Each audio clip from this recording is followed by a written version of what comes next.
नमस्कार, माता हिंगलाज टीव्ही बातमीपत्रात आपलं स्वागत। सुरुवातीला पाहूया दिवसभरातील काही ठळक घडामोडी।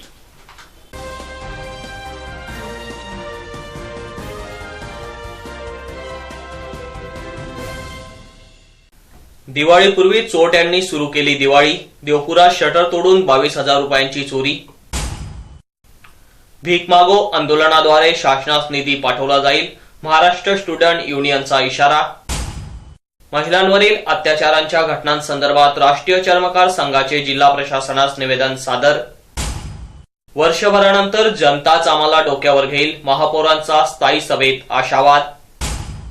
अखिल भारतीय मराठा महासंघातर्फे निलिमा प्रकरणातील आरोपींना फाशीची शिक्षा देण्याची मागणी। रावेर येथील औद्योगिक वसाहत चालू करण्यासाठी मीत धुळेकर जिल्हा प्रशासनास निवेदन। अनेक युवकांचा मनसेत जाहीर प्रवेश। आणि राष्ट्रीय चर्मकार महासंघ शाखा दोंडाईच्या तर्फे राधानगरी पारोळा येथील घटनेचा जाहीर निषेध।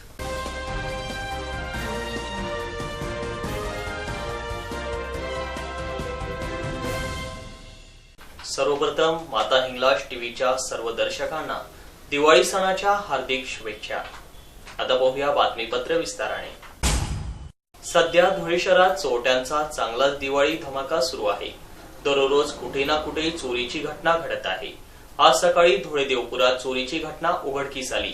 एका मिल्क सेंटरच्या शटरचे कुलूप तोडून चोरट्याने दुकानातील रोकड लांबवली। शिवाय हा प्रकार सीसीटीव्ही कॅमेऱ्यात कैद झाला असल्याचे लक्षात आल्याने त्याने हातातील टॉमीनेच सीसीटीव्हीचा कॅमेरा फोडून आपला संताप व्यक्त केला।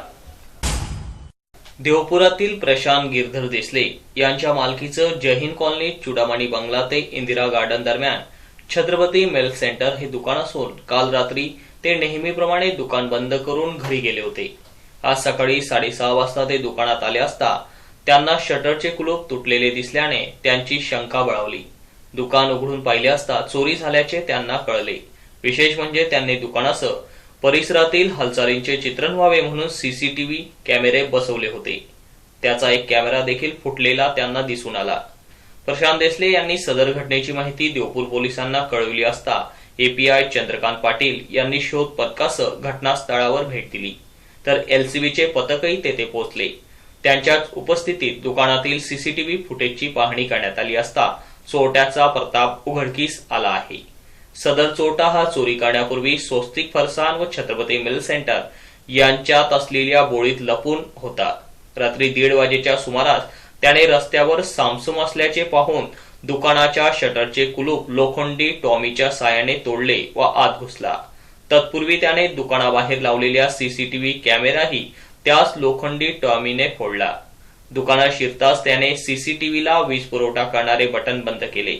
काउंटरच्या ड्रॉवरमध्ये ठेवलेले 22,000 रुपयांची रोकड त्याने लांबवली। शिवाय जाताना तुडलेले कुलूपही चोरट्याने सोबत नेले। मी छत्रपती मिल्क सेंटर अमूलचा धुळे शहराचा डिस्ट्रीब्युटर आहे। माझं जयहिंद कॉलनी प्लॉट नंबर 147 सोना सुपर शॉपजवळ शॉप आहे। दैनंदिन रोजनिशीप्रमाणे मी संध्याकाळी काउंटर आटोपून 9 वाजेला माझा व्यवहार संपवून मी घरी निघालो। दुसऱ्या दिवशी सकाळी ज्यावेळेस 7 वाजेला 7:30 वाजेला ज्यावेळेस दुकान मी ओपन केलं त्यावेळेस माझ्या लक्षात आलं की शटरचे कुलप तोडलेले आणि शटर अर्ध उघडं दिसलं। त्यावेळेस मला लक्षात आलं की काहीतरी गडबड आहे। त्यावेळेस मी मध्ये येऊन बघितल्यानंतर कळालं की आपल्या दुकानात चोरी झाली। त्यावेळेस मी माझ्या काउंटरवरती गल्ला बघितला तर गल्ल्यात मला लक्षात आलं की माझी जी रात्रीची ठेवलेली कॅश होती ती साधारणतः 22,000 रुपये मी रात्री मोजून गेलो होतो। रात्री मी ती कॅश घरी नव्हती नेली, घर माझं जवळच असल्या कारणाने मी कॅश इथंच राहू द्यायचो। तर ती रात्री ती कॅश चोराने लंपास केली। त्यात माझ्याकडे सीसीटीव्ही कॅमेरे बसवलेले, बाहेर आत सगळीकडे कॅमेरे बसवलेले आहेत। चोर रात्री साधारणतः सीसीटीव्ही कॅमेऱ्यामध्ये बघितल्याप्रमाणे तो रात्री 1:20 ते 1:27 तो त्याने प्रवेश केला त्याने पहिले आधी तर त्याचं पूर्ण मास्क वगैरे लावलेला असल्या कारणाने तो ओळखू येण्याच्या परिस्थितीतच नव्हता. त्याने आधी बाहेरचे कॅमेरे एका काठीने किंवा एखाद्या दंड्याने असतील त्याने त्या कॅमेऱ्याची दिशा बदलवली. त्यानंतर रात्री त्याने 1:27 तर 2:55 ते 60 मिनिटापर्यंत 3 वाजेपर्यंत तो बाहेरच कारभार करत असला. त्यानंतर 3 वाजेला त्याने दुकानात एंट्री केली. दुकानात एंट्री केल्यानंतर दुकानात आत असलेला काउंटरवरच्या कॅमेऱ्यात तो दिसला. त्याने कॅमेऱ्यावर त्याचं लक्ष गेल्याबरोबर त्याने मेन सप्लाय ऑफ केला आणि त्याच्यानंतर त्याने ते काम केलं. सकाळी मला सगळं बघितल्यानंतर मग मी सकाळी पोलीस स्टेशनला जाऊन देवपूर पोलीस स्टेशनला जाऊन मी माझी कंप्लेंट नोंदवली. त्या कंप्लेंटनुसार तत्परतेने डिपार्टमेंटचे अधिकारी सगळे येऊन त्यांनी व्हिजिट दिली. CCTV फुटेज बघितले. त्याचे पेनड्राईव्हमध्ये त्यांनी ते CCTV फुटेज सगळे लोड केले आणि त्यानुसार मग पुढची कारवाई त्यांनी करू आणि त्वरित चोराचा तपास लावू असं आश्वासन देऊन ते केलं. काय केलेलं होतं त्यात काउंटरमधून कॅश माझी 22,000 रुपये गेली आहे. बाकी दुसऱ्या कुठल्या वस्तूला त्याने हात लावलेला नाही आहे. माझं अमूलचं शॉप आहे, पूर्णपणे माल भरलेला होता. तर मालाला काही त्याने हात लावला नाही, मात्र कॅश पूर्ण गेली. कोरोना काळात विद्यार्थ्यांचे परीक्षा शुल्क परत मिळावे, प्रवेश शुल्कात सूट मिळावी आदी मागण्यांकरिता महाराष्ट्र स्टुडंट युनियनने वेळोवेळी उच्च व तंत्र शिक्षण मंत्री उदय सामंत यांच्याशी पत्रव्यवहार केला, पाठपुरावा केला, पण विद्यार्थी हिताचा निर्णय होऊ शकला नाही. या विरोधात महाराष्ट्र स्टुडंट युनियनतर्फे शासनाची तिजोरी भरण्यासाठी राज्यभरात भीक मागो आंदोलन केलं जात आहे. कोरोना काळात अनेकांचे रोजगार गेले, अनेकांच्या नोकऱ्या गेल्या. अतिवृष्टीमुळे शेतकऱ्यांचे नुकसान झाले. सलग 6 महिने लोक घरातच बसून होते. अशा भयानक परिस्थितीतून विद्यार्थी तरी कसे सुटणार? महाराष्ट्रातील विद्यार्थी आणि पालकांवर आर्थिक संकट घोंगावत असताना खासगी व शासकीय महाविद्यालय विद्यार्थ्यांना फी भरण्यासाठी तगादा लावत आहे. म्हणून महाराष्ट्र स्टुडंट युनियनने मागील 2 महिन्यांपासून उच्च व तंत्र शिक्षण मंत्री उदय सामंत यांच्याकडे अनेक वेळा प्रत्यक्ष भेट देऊन विद्यार्थ्यांच्या व्यथा समस्या मांडल्या. अडचणी सोडवण्यासाठी निवेदने दिली गेली, पाठपुरावा करण्यात आला. विद्यार्थ्यांचे परीक्षा शुल्क सरसकट परत मिळावे व विद्यार्थ्यांना प्रवेश फी मध्ये सूट मिळावी याकरिता मागणी करण्यात आली. परंतु यावर सकारात्मक निर्णय होऊ शकला नाही. म्हणून आम्हास हे निदर्शनास येतं की शासनाकडे पैसा नाही, त्यामुळे विद्यार्थी हिताचे निर्णय घेण्यास टाळाटाळ करीत आहे. म्हणून शासनाची तिजोरी भरण्यासाठी महाराष्ट्र स्टुडंट युनियनतर्फे राज्यभरात भीक मागो आंदोलन केले जात आहे. या आंदोलनांतर्गत जमा झालेला निधी शासनास पाठविला जाईल. या पार्श्वभूमीवर आंदोलनकर्ते कोरोना प्रतिबंधक नियमांचं पालन करीत हे भीक मागो आंदोलन करीत आहे. यावेळी ॲडव्होकेट सिद्धार्थ इंगळे, ॲडव्होकेट संदीप जावळे, राहुल माळी, गौतम पाटोळे आदी उपस्थित होते. महाराष्ट्र स्टुडंट युनियनकडून संबंध महाराष्ट्रभरामध्ये आजच्या दिवशी आम्ही भीक मागो उपक्रम राबवतो आहोत विद्यार्थ्यांसाठी महाराष्ट्राच्या. मी संदीप जावरे, सचिव उत्तर महाराष्ट्र प्रदेश कमिटी मासू व आमचे सहकारी जिल्हाध्यक्ष मासू धुळे जिल्हा आणि सचिव धुळे जिल्हा मासू, आम्ही आज सकाळपासून महाराष्ट्रातल्या गरीब विद्यार्थ्यांसाठी भीक मागो उपक्रम राबवत आहोत. या उपक्रमाअंतर्गत महाराष्ट्र शासनाकडे आम्ही मागच्या 2 महिन्यापासून मागणी केली होती की परीक्षा फी, ज्या विद्यार्थ्यांची परीक्षा झाली नाही त्यांची परीक्षा फी परत मिळावी व प्रवेश शुल्क जे व तंत्र शिक्षण मंत्री माननीय उदयजी सामंत साहेब यांनाही आम्ही भेटलो. त्यांनी आम्हाला बैठकीला बोलवलं आणि आश्वासन दिल्यानंतर मागच्या 2 महिन्यामध्ये आमची जी मागणी होती त्या संदर्भात कुठली कारवाई झालेली नाही. त्या संदर्भात आम्ही असा निष्कर्ष काढला की उच्च व तंत्र शिक्षण विभागाच्या तिजोरीमध्ये विद्यार्थ्यांना प्रवेश शुल्क व परीक्षा फी माफीसाठी कुठल्याही पद्धतीचा निधी उपलब्ध नाही आहे.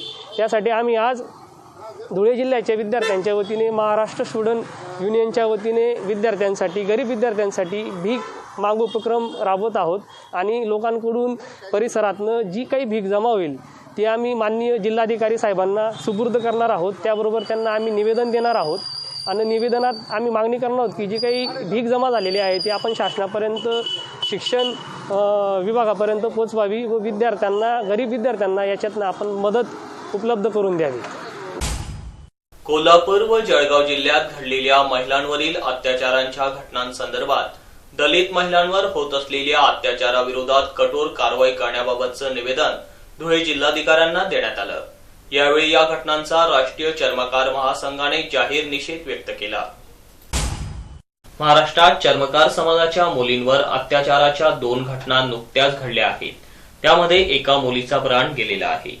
पहिली घटना दिनांक 27 ऑक्टोबर 2020 रोजी पडळी तालुका राधानगरी जिल्हा कोल्हापूर येथील चर्मकार समाजातील 20 वर्षीय तरुणीवर त्याच गावातील 2 नराधमांनी अत्याचार केला. त्या तरुणीला विवस्त्र करून तिचा व्हिडिओ काढून तिच्यावर पाशवी बलात्कार केला. सदर मुलीस तू कोणास सांगितले तर व्हिडिओ सोशल मीडियावर व्हायरल करण्याची धमकी दिली. पोलिसांनी त्या नराधमांना अटक केली असून पोलीस कोठडी दिली आहे. तर दुसरी दुर्दैवी घटना पारोळा तालुक्यातील टोळी गावातील आहे. तिथेही एका 20 वर्षीय विद्यार्थिनीचं अपहरण करून तिला कासोदा येथे नेत नराधमांनी सामूहिक बलात्कार केला. त्यानंतर तिला जबरदस्तीने विष पाजून ठार मारण्याचा प्रयत्न केला. जबर जखमी झालेल्या त्या तरुणीला बस स्थानकाच्या मागे फेकून देऊन नराधमाने डाव साधला. शेवटी उपचारादरम्यान मंगळवार दिनांक 10 नोव्हेंबर 2020 रोजी तिची प्राणज्योत मावळली. या घटनेमुळे जळगाव जिल्ह्यासह संपूर्ण राज्यात संताप व्यक्त केला जात आहे. त्या अनुषंगाने दोषींवर कडक कारवाई होण्याबाबतचे निवेदन जिल्हा प्रशासनास देण्यात आले आहे. निवेदन देतेवेळी नंदिनीताई सौंदानकर, रामेश्वर चित्ते, दिनेश महाले, रमेश बागुल, MY मोरे, अजय सूर्यवंशी, हंसराज बागले, नारायण सर, रत्नाकर वसईकर, नरेंद्र वसईकर, रामेश्वर चित्ते, कमलाकर कांबळे, बाबूराव नेरकर आदी उपस्थित होते. ती तिच्या मामाच्या गावाला पाहुणी म्हणून गेलेली होती आणि पाहुणी म्हणून गेलेली असताना ती मेडिकलमध्ये जात असताना तिच्यावर हा बलात्कार दिवसा करण्यात आला आणि रात्रभर तिला डांबून ठेवण्यात आलं. डांबून ठेवल्यानंतर तिला विष देण्यात आलं. विष देऊन तिची अशी परिस्थिती करून टाकली की तिला बोलता येत नव्हतं, चालता येत नव्हतं. तर तुम्ही कल्पना करा तिच्यावर किती अन्याय झालेला असेल. अशा परिस्थितीमध्ये तिला पारोळ्याच्या बस स्टँडजवळ एक विहीर आहे, त्या विहिरीजवळ त्या मुलीला सोडून दिलं की जेणेकरून ती विहिरीत पडून तिला आत्महत्या दाखवता येईल असा त्यांचा नियोजित कट झालेला होता. असं जर कधी घडत राहिलं तर कुठल्याही समाजाची महिला असो हे चांगलं आहे का? महिलांनी काय असा गुन्हा केलेला आहे की ज्यांनी असं वागायचं? आणि एका महिलेवर हा बलात्कार होणं आणि जास्तीत जास्त आमच्या समाजावरच का अशा प्रसंग येतात? आमच्या समाजावर ह्या महिन्यामध्ये कमीत कमी 2-3 घटना आहे. ही असं का घडतंय? हे का अन्याय आमच्यावरच का होतोय? बघा मी सर्व आमच्या समाजाला मानाचा जय रोहिदास आणि जय भीम करते. असा प्रसंग जेव्हा त्यांच्या माया बहिणींवर घडतो त्यावेळेस ते बंड पुकारतात तर त्यांना बंडखोराचं, गुंडगिरीचं असं नाव दिलं जातं. पण आया बहिणींसाठी ते नाही करणार तर कोण करणार आहेत? तरी आम्हाला न्याय मिळत नाही. कारण माझा समाज हा कष्टकरी समाज आहे. तो रात्रंदिवस कष्ट करतो, तो पोटासाठी झुंज देत असतो. त्यांच्या माया बहिणींवर असे प्रसंग येतात तर हे सरकार काय करताय? आम्हाला न्याय कधी मिळणार आहे? मग आम्ही हेच करायचं का? घराबाहेर पडणं सुद्धा चुकीचं झालेलं आहे. तर याच्यावर जास्तीत जास्त कारवाई होऊन आणि अशा नराधमांना जर कशी भाषेची शिक्षा झाली तरच त्या पोरीला खऱ्या अर्थाने न्याय मिळणार आहे. आणि माझा समाज बांधवांना हात जोडून विनंती आहे की असं काही निर्माण करा की खासदार, आमदार, मंत्री जास्तीत जास्त आपले पाहिजे. कारण पंक्तीमध्ये बसल्यानंतर वाढपी जर कधी आपला असेल तरच आपलं पोट भरेल आणि तरच आपल्याला न्याय मिळेल. तर अशा पद्धतीने समाजाने माझं विनंतीपूर्वक निवेदन समजून आता मला जे काही बोलायचं आहे ते रमेश महाले, जिल्हा अध्यक्ष राष्ट्रीय चर्मकार महासंघ. परवाच्या घटनेत जी घटना झाली त्या घटनेच्या निषेधार्थ आज आमचे नेते, राष्ट्रीय नेते बबनरावजी घोलप यांच्या आदेशान्वये आज निलिमा सावंत या मुलीवर पाशवी झालेला बलात्कार, या बलात्कार झाल्यानंतर त्या मुलीला विष पाजण्यात आले आणि ती परवा या सिव्हिलमध्ये उपचार घेत असताना तिचा अंत झाला. अशा समाजामध्ये अनेक घटना या चालू महिन्यातच 2 घटना झालेल्या आहेत आणि गरीब चर्मकार समाजाच्या स्त्रियांवर जो अत्याचार होतो आहे त्या अत्याचाराकडे शासनाने काहीतरी कठोर कार्यवाही करावी आणि शासनाने काहीतरी कायदा करावा, जेणेकरून भविष्यात अशा प्रकारचा अत्याचार या चर्मकार समाजावर होणार नाही.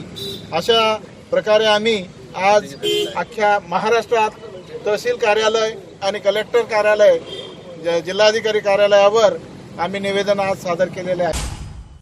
धुळे महापालिकेच्या इतिहासात पहिल्यांदाच इतक्या मोठ्या प्रमाणात कोट्यावधींची कामे भाजपच्या माध्यमातून सुरू होत आहे. परंतु आम्हाला कामांचा गाजावाजा करण्याची सवय नाही, त्यामुळे कामांची माहिती जनतेपर्यंत पोहोचत नाही. मात्र वर्षभरानंतर आदी विकास कामे पूर्णत्वास आल्यानंतर जनता आम्हाला डोक्यावर घेतल्याशिवाय राहणार नाही, असा विश्वास महापौर चंद्रकांत सोनार यांनी आज विशेष महासभेत व्यक्त केला. महापालिकेच्या स्थायी समितीने सन 2020-21 या वर्षाचे 764 कोटी 4,16,000 रुपयांचे अंदाजपत्रक महापौर चंद्रकांत सोनार यांच्याकडे सादर केले होते. या अंदाजपत्रकास मंजुरी देण्यासाठी महापालिकेच्या सभागृहात आज सकाळी महापौरांच्या अध्यक्षतेखाली ऑनलाईन विशेष महासभा झाली. महासभेच्या सुरुवातीला महापौर चंद्रकांत सोनार यांनी मनोगत व्यक्त केले. यावेळी ते बोलत होते. यावेळी आयुक्त अजित शेख, प्रभारी नगर सचिव मनोज वाघ, स्थायी समिती सभापती सुनील बैसाणे, अमीन पटेल, अमोल मासुळे, शाबीर शेख, नागसेन बोरसे, हर्षकुमार रेलन, प्रतिभाताई चौधरी, हिना पठाण, रेखाताई सोनवणे, शकुंतलाताई जाधव, वसीम बारी, सईद काझी, कल्पना माहले, वंदना भामरे, पुष्पा बोरसे, वैशाली वराडे, तेवा सोनार, शीतल नवले, कमलेश देवरे, मुख्तार मंसुरी, नरेंद्र चौधरी, उमेर अन्सारी, हिरामन गवळी आदी सदस्य ऑनलाईन तसेच ऑफलाईन पद्धतीने हजर होते. सुरुवातीला सदस्यांच्या केलेल्या सूचनेवरून शहरातील दिवंगत कोरोना योद्धा तसेच माजी नगराध्यक्ष चंद्रकांत केले, विलास खोपडे, महाराष्ट्र चॅम्पियन राजधार कोळी तसेच कोरोनाने निधन झालेल्या नागरिकांना श्रद्धांजली वाहण्यात आली. तसेच स्वच्छ सर्वेक्षणात महापालिकेने देशात व राज्यात उत्कृष्ट मानांकन मिळवल्याबद्दल आरोग्य अधिकारी व कर्मचाऱ्यांचा अभिनंदनाचा ठराव यावेळी पारित करण्यात आला. जे आमच्या नेत्यांनी शब्द दिला होता विकासासंदर्भात, धुळे शहरावर सत्ता आल्यानंतर भारतीय जनता पार्टीचे महापौर बसल्यानंतर सर्वात प्रथम त्यांनी 101 कोटी रुपये धुळे शहराच्या विकासासाठी रस्त्यांसाठी दिले. त्या रस्त्यांचं काम चालू आहे.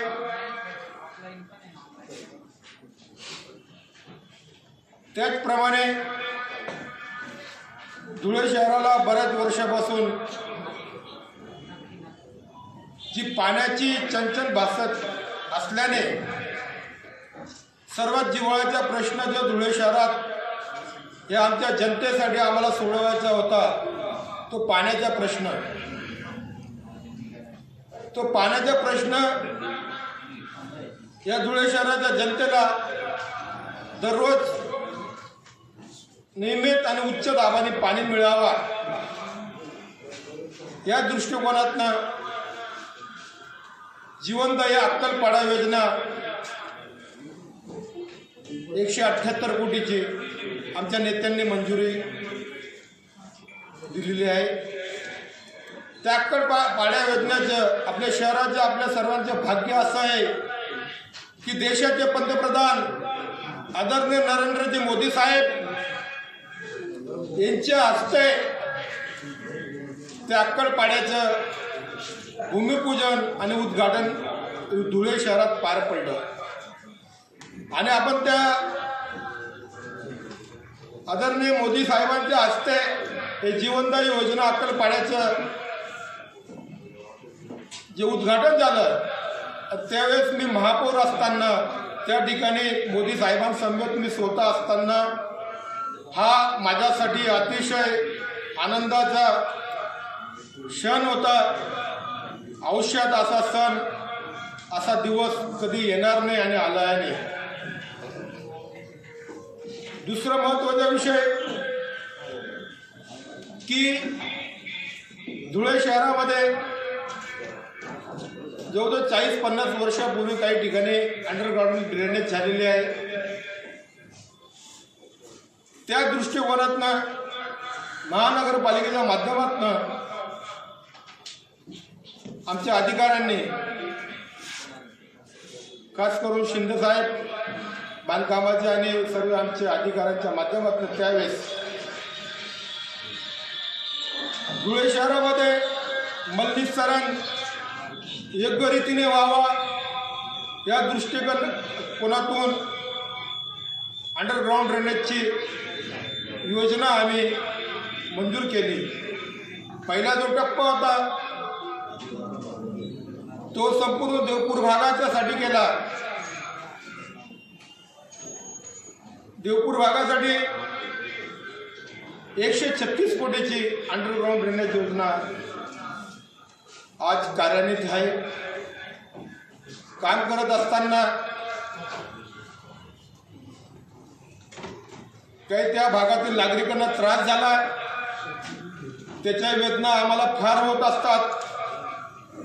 परंतु दुर्दैव असं की सदर योजना ही शासनाच्या माध्यमातून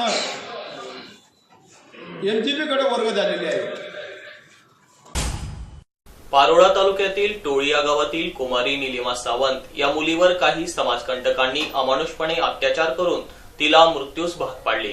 ही घटना लज्जास्पद असल्याने आरोपींना शिक्षा नसून फाशी देण्यात यावी अशी मागणी धुळे जिल्हा अखिल भारतीय मराठा महासंघातर्फे धुळे जिल्हा प्रशासनास निवेदन देऊन करण्यात आले आहे. पारोळा तालुक्यातील टोळी या गावातील 20 वर्षीय विद्यार्थिनी निलिमा सावंत हिचे 3 समाजकंटकांनी अपहरण करून तिच्यावर सामूहिक अत्याचार केला व तिला विष पाजण्यात आले. त्यामुळे ती बेशुद्ध अवस्थेत पडली. ही घटना लक्षात घेत तिला पारोळा रुग्णालयात दाखल केले आणि नंतर हिरे शासकीय रुग्णालय धुळे येथे हलविले. परंतु मंगळवारी पहाटे तिचा मृत्यू झाला. ही घटना मानवतेला काळिमा फासणारी असल्यामुळे तिघाही आरोपींवर कोर्टात जलद गतीने खटला चालवून निलिमाला न्याय द्यावा अशी मागणी निवेदनात करण्यात आली आहे. निवेदन देतेवेळी धुळे जिल्हाध्यक्ष जगन बापू ताकटे, शहराध्यक्ष विक्रमसिंग काळे, जिल्हा संघटक प्रमुख बाजीराव खैरनार, शहर सचिव पवन शिंदे, शहर संघटक आशिष देशमुख, खजिनदार सतीश गिरमकर, जिल्हा सचिव अमोल साळुंके आदी उपस्थित होते. टोळी या गावातील कुमारी निलिमा सावंत ही विद्यार्थिनी, या मुलीवर काही आरोपींनी तिला अत्याचार अन्याय करून सनी तिचे अपहरण केले होते. 2-4 दिवसापासून तिच्यावर अन्याय अत्याचार करत होते आणि तिला मारून टाकू, तुझ्या आईवडिलांना सांगितलं तर तुला आम्ही मारून टाकू. त्या धाकाने ती आईवडिलांना सांगू नये म्हणून तिला विष पाजून विष प्राशन करून तिला रस्त्यावर फेकून दिले आणि त्या मुलीला पारोळा तालुक्यातील रुग्णालयामध्ये दाखल केले होते. परंतु तिथे काही इलाज झाला नाही. त्यांना धुळे शासकीय महाविद्यालयामध्ये शासकीय रुग्णालयामध्ये आणले होते. तिथे तिथे मंगळवारी पहाटे दुःखद निधन झाले. ज्या आरोपींनी तिच्यावर अन्याय अत्याचार केला त्यांना फाशीची शिक्षा झाली पाहिजे. यापुढे कोणीही असे कृत्य करू नये म्हणून जलद कोर्टामार्फत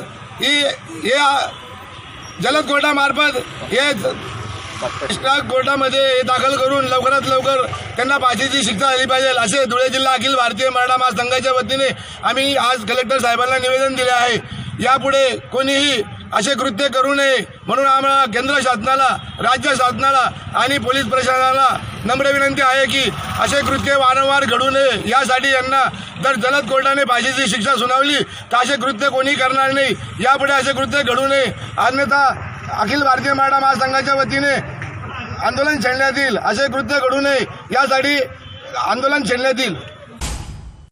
बेरोजगार तरुणांचा प्रश्न लक्षात घेऊन धुळे तालुक्यातील रावेर येथील औद्योगिक वसाहत चालू करावी या मागणीसाठी आज मी धुळेकर तर्फे जिल्हा प्रशासनास निवेदन देण्यात आलं.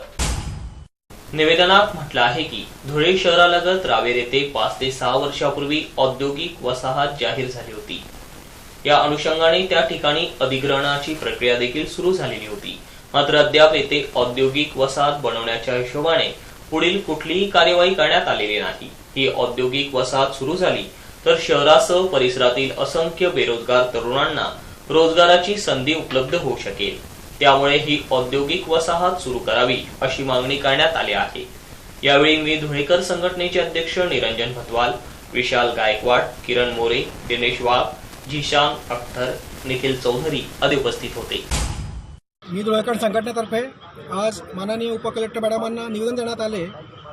रावेर येथील MIDC ही मागच्या 5-6 वर्षापासून डिक्लेअर झालेली आहे, परंतु अजून त्याबद्दल कुठलीही पुढची हालचाल झालेली नाही. भूमी अधिग्रहणाची किंवा कारवाई झाली, परंतु त्यानंतर पुढची कुठली कारवाई झाली नसल्यामुळे 5-6 वर्षापासून रावेर येथील जाहीर झालेली MIDC प्रलंबित पडली आहे. आणि धुळे MIDC येथील अवधान येथील MIDCमध्ये मोठमोठे प्लॉट उपलब्ध नाहीत, त्यामुळे मोठे उद्योगधंदे धुळे शहरात येऊ करत नाही. त्या हिशोबाने जर ही MIDC लवकरात लवकर सुरू झाली 1500 हेक्टरची, तर तेथे मोठमोठे उद्योगधंदे धुळ्यात येतील व त्यामुळे धुळ्यात रोजगार उपलब्ध होईल, दळणवळण सुरू होईल.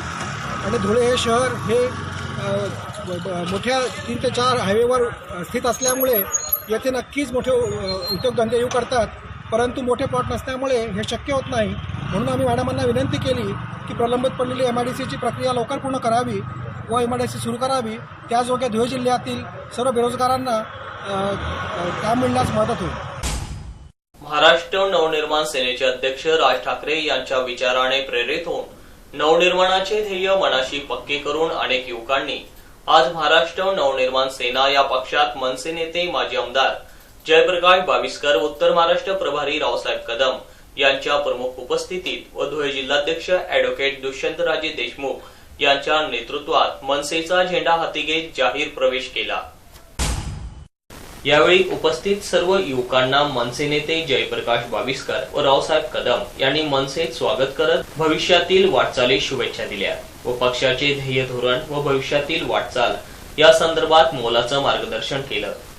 जिल्हाध्यक्ष अॅडव्होकेट दुष्यंतराजे देशमुख यांनी देखील युवकांचं स्वागत करत त्यांना अनमोल मार्गदर्शन केलं.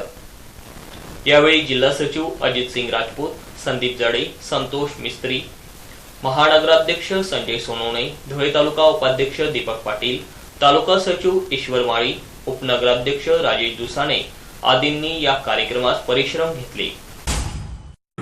माजी आमदार ॲडव्होकेट आणि मनसेचे नेते श्री जयप्रकाशजी बाविस्कर साहेब, उत्तर महाराष्ट्र प्रभारी तसेच रस्ता आस्थापनाचे प्रदेश कार्याध्यक्ष श्री रावसाहेब कदम, मनसेच्या उत्तर महाराष्ट्र महिला सचिव सौ प्राचीताई कुलकर्णी, जिल्हा सचिव श्री अजितदादा राजपूत, संदीप जडे, रस्ता आस्थापनाचे जिल्हा संघटक श्री संतोष मिस्टरी, धुळे महानगरचे अध्यक्ष आणि ज्यांचा आज वाढदिवस आहे असे सर्वांचे आवडते संजय सोनवणे आणि उपस्थित असलेले सर्व महाराष्ट्र सैनिक, तुम्हा सर्वांना सस्ने जय महाराष्ट्र. सन्माननीय राजसाहेब ठाकरे आणि महाराष्ट्र नवनिर्माण सेनेविषयी अजितदादांनी नुकतंच आपलं मत मांडलंय. पुन्हा ते विषय मी बोलणं योग्य नव्हे, परंतु एवढंच सांगेल की ज्या राजसाहेबांनी महाराष्ट्राची ब्ल्यूप्रिंट तयार केलेली आहे, महाराष्ट्राच्या नवनिर्माणाचं स्वप्न पाहिलं आहे, ते तुम्हा आम्हाशिवाय पूर्ण होऊ शकत नाही. वो कौन सा उगता है जो हो नहीं सकता. उगता म्हणजे अशी कोणती गोष्ट आहे जी होऊ शकत नाही. वो कौन सा उगता है जो हो नहीं सकता. तेरा दिल न चाहे तो कुछ भी नहीं हो सकता. छोटा सा कीड़ा पत्थर में घर कर सकता है. छोटा सा कीड़ा पत्थर में घर कर सकता है, तो क्या इंसान अपने दिल और दिमाग की सोच उसको साकार नहीं कर सकता? जरूर कर सकता है, जरूर कर सकता है.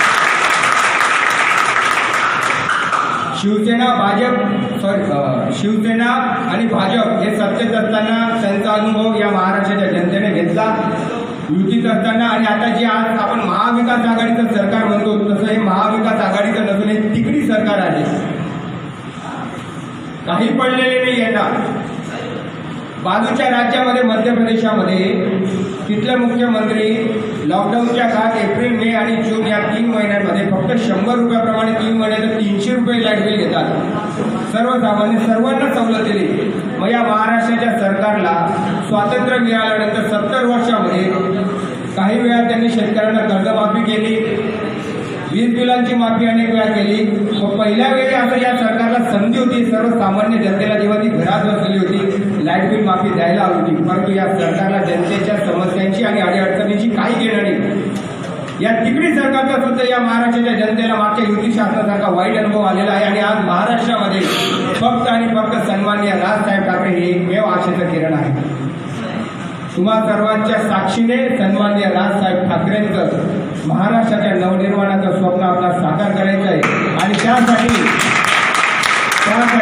आज मनसे नेते ॲडव्होकेट जयप्रकाशजी बाविस्कर साहेबांच्या नेतृत्वामध्ये आज आपण इथे पक्षप्रवेश सोहळा आयोजित केलेला आहे. तुम्हा सर्वांचं महाराष्ट्र नवनिर्माण सेनेमध्ये जिल्हाध्यक्ष म्हणून मी स्वागत करतो. सस्नेह जय महाराष्ट्र. महाराष्ट्र चर्मकार समाजाच्या मुलींवर अत्याचाराच्या 2 घटना नुकत्याच घडल्या असून त्याचा तीव्र निषेध करत दोंडाईचे अप्पर तहसीलदार सुदाम महाजन, पोलीस उपनिरीक्षक देविदास पाटील यांना निवेदन देण्यात आलं. आज राष्ट्रीय चर्मकार महासंघ शाखा दोंडाईच्या पदाधिकाऱ्यांतर्फे याबाबत अधिक माहिती देण्यात आली.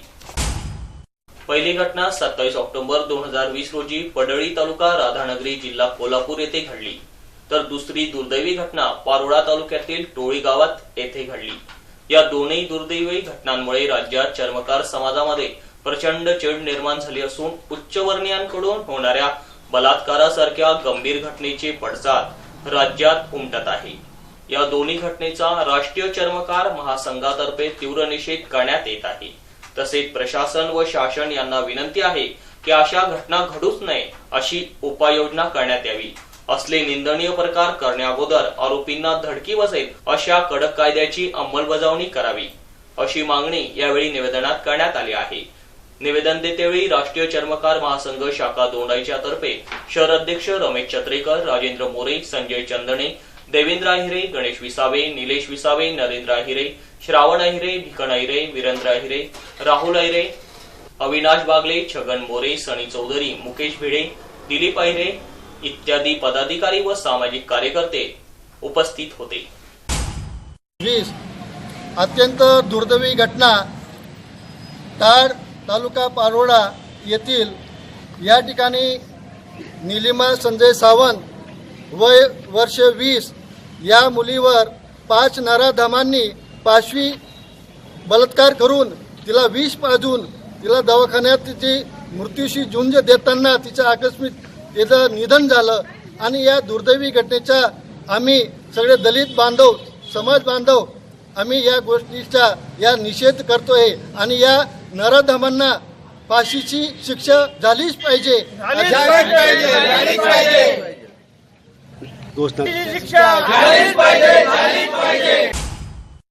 शेवटी पुन्हा एक नजर ठळक घडामोडींवर. दिवाळीपूर्वी चोरट्यांनी सुरू केली दिवाळी, देवपुरात शटर तोडून 22,000 रुपयांची चोरी.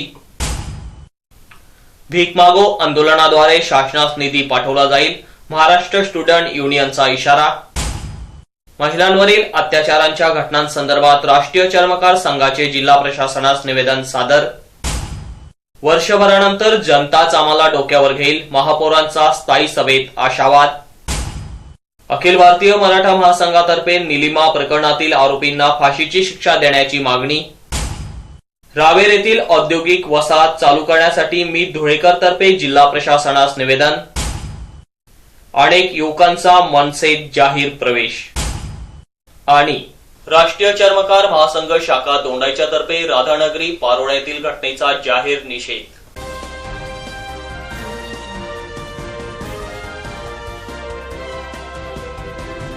आणि याचबरोबर माता हिंगलाज टीव्हीचं बातमीपत्र संपलं. पुन्हा भेटूया पुढील बातमीपत्रात. तोपर्यंत पाहत राहा फक्त माता हिंगलाज टीव्ही. जय हिंगलाज.